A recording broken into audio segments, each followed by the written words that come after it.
Welcome to the Sage Thought Leadership Podcast. Experience support for confident business makers. Well, hi, everyone, and welcome to our podcast. I'm Ed Kless, and with me today is my Sage colleague, Anthony Sanchez. Anthony has been working in the software industry for almost 30 years and has worked on many different software applications.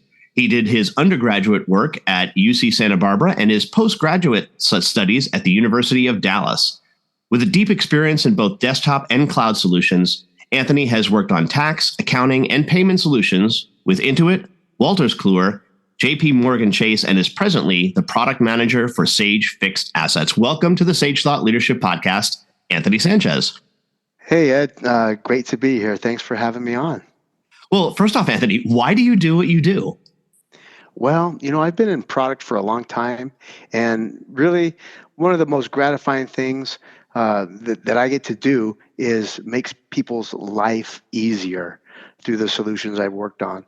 And so that's really what gets me going and what makes me happy when I hear customers saying, man, that product is so awesome. It saves me so much time, so many headaches. And so pleasing customers, that's really what I do. And I understand that there is a bill that has passed the House of Representatives in Washington, H.R. 7024. Tell me about that bill. Yeah, all right. So this was a popular topic, taxes. And tax relief is super popular, right? And our politicians are trying to do something useful here. And so they've enacted a bill, H.R. 7024, Tax Relief for American Families and Workers Act of 2024. This bill is designed to provide tax relief for both individuals and businesses. The bill was introduced on January 17th and made it through the House of Representatives really quickly. And it was sent over to the Senate on January 31st, where it has been sitting. Now, there are several parts of this bill. Some affect individuals and some affect businesses. And so I'm here representing my product, which is Sage Fixed Assets. And as such, the most relevant part of this bill relates to depreciation for businesses. So for businesses, basically, this bill extends a few provisions regarding depreciation. And one of the provisions is bonus depreciation. Normally, depreciation recovers the cost of asset over useful life of an asset. However, this bonus depreciation is pretty cool because it allows you to take 100% of the cost of the asset and expense it in the first year.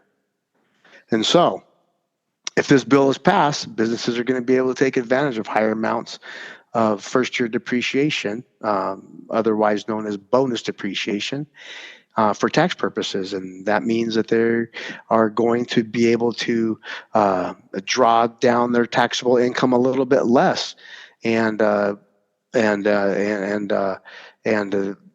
save on taxes by having more first-year depreciation than they would have otherwise had. Make sense? It does. It does. Is this? Do you know? Is this a permanent change, or is this perhaps a temporary thing, or is there a sunset provision to it? Anything like that? Yeah. So again, this bonus depreciation, it was set to give 100% up until the last day of 2022, and so this bill is going to make bonus depreciation available again all the way through 2026, at which point it'll start to phase out, and you'll only be able to take 80% in year one, then 60, then 40, then 20, then 10. And so, yeah, it's going to be enacted, and it's going to benefit taxpayers for a while. And when you say it will be enacted, so what is your prediction as to whether it will pass the Senate or not? Yeah, and so there's been a lot of talk about this. And that's the question, right? Will this bill be passed? And so, as I mentioned, the House passed it really quickly, and that's a good sign. There's a lot of support for the bill, and the advocates for the bill are pushing for this bill to be passed by March 15th. President Biden has said that this bill is a good thing for American workers and businesses, and he's committed to passing it. However, a Senate Finance Committee ranking member, he's from Idaho, and he's having some problems with the bill. He has reservations about the child tax credit for individuals, and the bad part is because this bill is all wound up, and it has this individual component and this business component.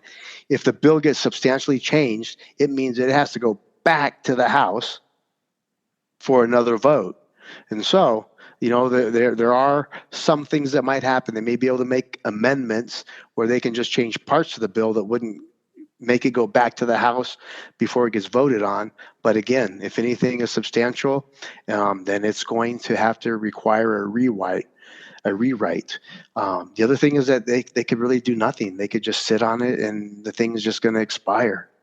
The good news is, like I say, there's advocates for it.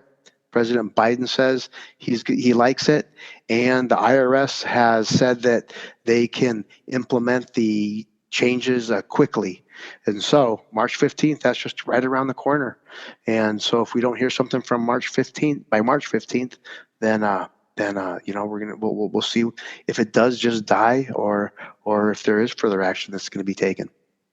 Well, this podcast is often listened to by people after the time that they're recorded and released. So we are speaking on March 4th of 2024. So certainly pay attention as to whether or not this got passed. But Anthony, let's assume it does get passed, at least the portion that's related to fixed assets. What's going to happen with regard to Sage fixed assets? Yeah, so we released our tax update in the first, it was January 24th. And that included all the law that had passed up until then that was applicable. And so now, right after we released, that's when this bill got introduced and got passed. And so we are ready to respond quickly. And so as soon as that bill passes, the Senate votes on it and President Biden signs it as well, we're ready to make an update, and we're committed to having a update out to our customers with these new changes within a 7 to 10 day window. So great news for anybody who's waiting on that. And we got you covered, and we will be delivering the updates as soon as they pass. And Anthony, we have an exit question that we ask all of our guests, and that is, who is a hero of yours and why are they a hero? Oh, wow. That's a good question, because there's a lot, and so I had a social justice streak going through college and everything, and so I really like a couple of people, and I think it's Mother Teresa and Gandhi. Both of these people were just fantastic for what they've done, and really just the amount of love that they have for human beings, and so. Those are role models that any of us would be proud to stand by and be able to call them heroes and role models for us. And so it's one of those two, probably. And Anthony, how can somebody contact you? Oh, wow. So anthony.sanchez@sage.com or AntSan6 on Twitter, or X, formerly known as Twitter, is the right vocabulary, I guess. And so, yeah, reach out to me. Looking forward to meeting anybody who has any questions, and would love to hear from you. All right. Anthony Sanchez, my Sage colleague and product manager at Sage Fixed Assets. Thanks so much for being a guest on the Sage Thought Leadership Podcast. Thanks, Ed. Talk to you later. Review and subscribe by searching your podcast player of choice for Sage Thought Leadership Podcast.